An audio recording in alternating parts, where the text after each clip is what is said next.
আপোনালোকে কি ভাবে ডিব্ৰুগড় সমষ্টিত সৰ্বানন্দ সোণোৱাল ডাঙৰীয়া জিকিব নে লুণজ্যোতি গগৈ ডাঙৰীয়া জিকিব? আপোনালোকে এটা কমেণ্টত কমেণ্ট কৰি জনাব। বৰ্তমান কিন্তু দুইজন প্ৰাৰ্থীয়ে কম নহয়, সৰ্বানন্দ সোণোৱাল ডাঙৰীয়াও কম নহয়, লুণজ্যোতি গগৈ ডাঙৰীয়াও কম নহয়। প্ৰতিখন নিৰ্বাচনী সভাতে দুইজনৰ কিন্তু হাজাৰ হাজাৰ মানুহ উপস্থিতি আমি দেখা পাইছোঁ, নহয় জানো? এইবাৰ যিটো ভাষণ লৈ আহিছোঁ লুণজ্যোতি গগৈ ডাঙৰীয়াৰ, এই ভাষণটো কিন্তু বহুতখিনি কথাই আচলতে লুণজ্যোতি গগৈ ডাঙৰীয়াই আগবঢ়ালে।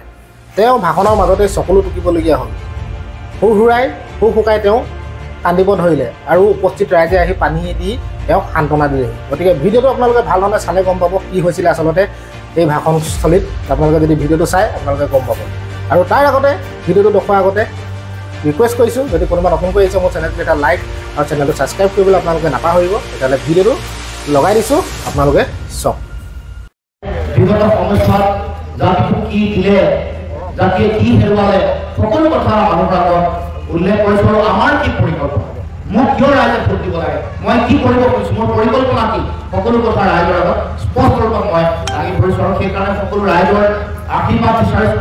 ভকত বৈষ্ণৱ আছে, আই মাতৃ আছে, জ্যেষ্ঠ ব্যক্তিসকল আছে, আপোনালোকৰ প্ৰতি সেৱা নিবেদন কৰি মই আশীৰ্বাদ বিচাৰিছোঁ যাতে আগন্তুক দিনসমূহত অসম আৰু অসমীয়া মানুহৰ সুৰক্ষিত ভৱিষ্যতৰ কাৰণে আমি যি জাতীয় সংগ্ৰাম সকলোৱে সন্মিলিতভাৱে আৰম্ভ কৰিছোঁ, এই সংগ্ৰামত যাতে আমি লক্ষ্যত উপনীত হ'ব পাৰোঁ, সেইকাৰণে আপোনালোকৰ আশীৰ্বাদ হোৱাটো কামনা কৰিছোঁ। জাতীয় জীৱনৰ এগৰাকী সৈনিক আৰু এগৰাকী জাতীয় যোদ্ধা হিচাপে যাতে অসম মাতৃৰ কাৰণে সদায় সেৱা কৰিব পাৰোঁ, সদায় পূজা অৰ্চনা কৰি থাকিবৰ কাৰণে আমাৰ পৰা মই আশীৰ্বাদ কামনা কৰিছোঁ। আমি বহুত দীঘলীয়া কথা নকওঁ, ইয়াত আমাৰ সকলো আমাৰ শুভাকাংক্ষী ৰাইজ আছে যিসকলে অসমত বিজেপিৰ অপশাসনক শেষ কৰিব খুজিছে, অসমত সাম্প্ৰদায়িক শক্তিক পুলিয়ে পোখাই নাইকিয়া কৰিবৰ কাৰণে সকলো ৰাইজ ওলাই আহিছে। গতিকে আপোনালোকক এটাই আহ্বান জনাইছোঁ যে যিগৰাকী প্ৰাৰ্থী ইতিমধ্যে দেৱৰঞ্জন গগৈ ডাঙৰীয়াই কৈছে তেওঁ আৰু 3টা বছৰ ৰাজ্যসভাত আছে, তথাপিও আমাৰ লগত যুঁজিবৰ অহাৰ কাৰণটো এইটোৱেই যে যিবোৰ জাতীয় জীৱনৰ সংগ্ৰামী ধাৰা যিসমূহ আছে, যিসকলে মানুহৰ কাৰণে জনতাৰ কাৰণে অন্যায়ৰ বিৰুদ্ধে মাত মাতে, সেই শক্তিসমূহক পুলিয়ে পোখাই মাৰি পেলাব লাগে, নিষেধ কৰি দিব লাগে। আৰু সেইকাৰণে তেওঁক ইয়ালৈ পঠোৱা হৈছে। 3 বছৰ থকা ৰাজ্যসভাৰ থকাৰ পিছত লোকসভালৈ অহাৰ কি যুক্তি আছে? যুক্তি নাই। সেইকাৰণে কৈছে যে তেওঁ হাৰিলেও তেওঁ হেৰুৱাব লগা একো নাই, ৰাজ্যসভাত থাকিবই। গতিকে ৰাইজৰ প্ৰতি আহ্বান জনাইছোঁ যাতে আপোনালোকে সকলোৱে মোক আশীৰ্বাদ দিয়ক।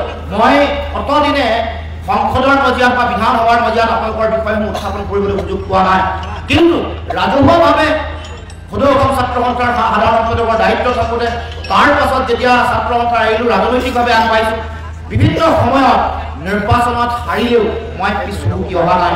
মানুহৰ যিবোৰ জাতীয় বিষয়, অন্যায় কৰা যিবোৰ বিষয় সমস্যা, এইবোৰ ৰাইজৰ সন্মুখত আছোঁ, ৰাইজৰ লগত আছোঁ। আৰু আপোনালোকক কথা দিছোঁ আগন্তুক দিন সময়তো মই আপোনালোকৰ কণ্ঠ সংসদৰ মজিয়াত সজোৰে উত্থাপন কৰিম আৰু আপোনালোকৰ অধিকাৰ মই আহোঁ। এতিয়া ভয় খাই প্ৰলোভনৰ ৰাজনীতি আৰম্ভ কৰিছে। সকলোৱে জানে এতিয়া মোক 2খন প্ৰপত্ৰ দিল, গতিকে অৰুণোদয় এখন অৰিজিনেল ফৰ্মখন চাই লওক, এখন অৰিজিনেল ফৰ্ম। এতিয়া ৰাইজক দিলোৱা ফৰ্মখন অৰুণোদয়খন চৰকাৰী ফৰ্মত তেতিয়া বিজেপিৰ হেৰি থাকিব পাৰে নেকি? আৰু এইখন লৈ আমাৰ ৰাইজক দুৰ্বল বনাইছে।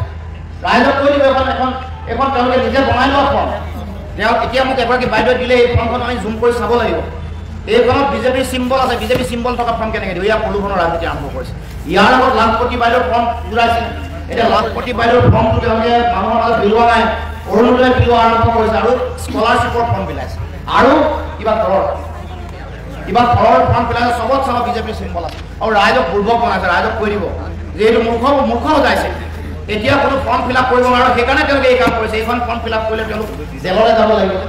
ইলেকশ্যন কমিশ্যনে এইখন ফৰ্ম বিলোৱালে বিজেপি কৰ্মকৰ্তা বুলি যদি প্ৰমাণ হয়, সৰ্বানন্দ সোণোৱালৰ তেওঁৰ কেণ্ডিডেটছৰ কেঞ্চেল হ'ব। সেইকাৰণে এইখন ফৰ্ম।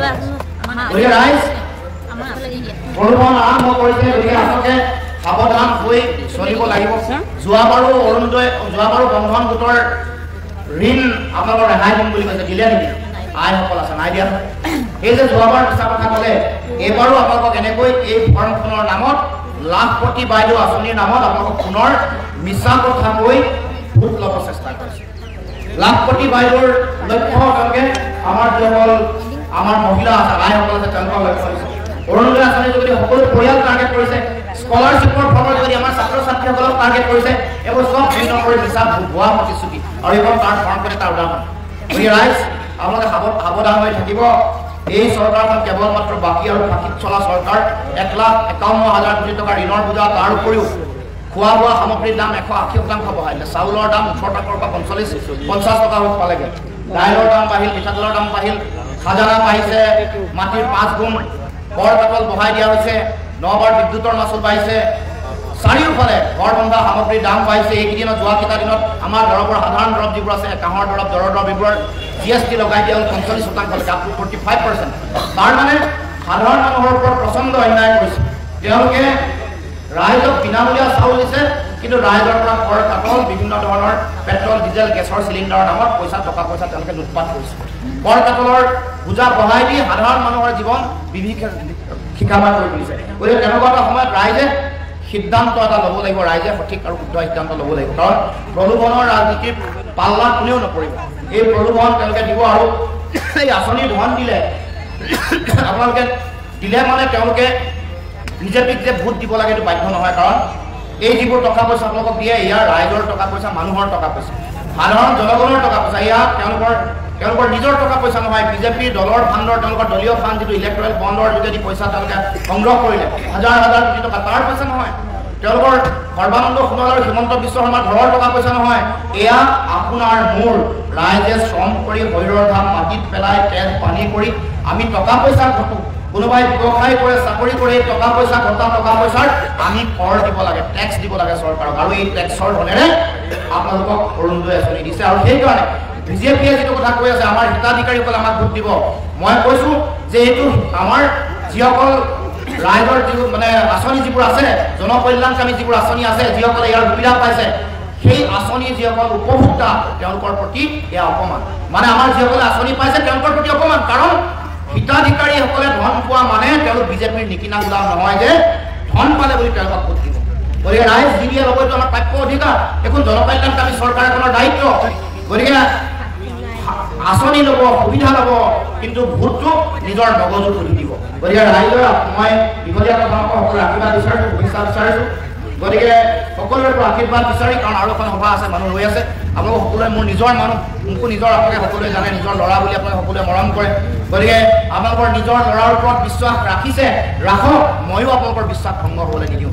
বেলেগক যেনেকৈ আপোনালোকে বিশ্বাসঘাতক প্ৰতাৰক বুলি কয়, মোক সেইটো কৰাৰ সুযোগ জীৱনত নাপায়। সেইকাৰণে সকলো ৰাইজক আপোনালোকে ভোট দিবলৈ ক'ব। অকল নিজৰ পৰিয়ালৰ ভোটটোতে সীমাবদ্ধ নহয়, বংশ, পৰিয়াল, মিতিৰ কুটুম, বন্ধু বান্ধৱ সকলোকে, ঘৰলৈ যাব নোৱাৰিলেও টেলিফোনিকভাৱে হ'লেও কথা বতৰা পাতি ফোন কৰি তেওঁলোকক ভোট দিবলৈ কওক। আৰু গাঁও অঞ্চলবোৰত ভোটদানৰ হাৰটো বঢ়াব লাগিব। 60-70% গাঁৱত হয়, এইবাৰ 90 পাৰ কৰিব লাগিব ৰাইজ। আৰু 90 পাৰ কৰিলে আমাৰ বিৰোধী ঐক্য মঞ্চৰ জয়টো নিশ্চিত, লুৰিণজ্যোতি গগৈৰ জয় নিশ্চিত।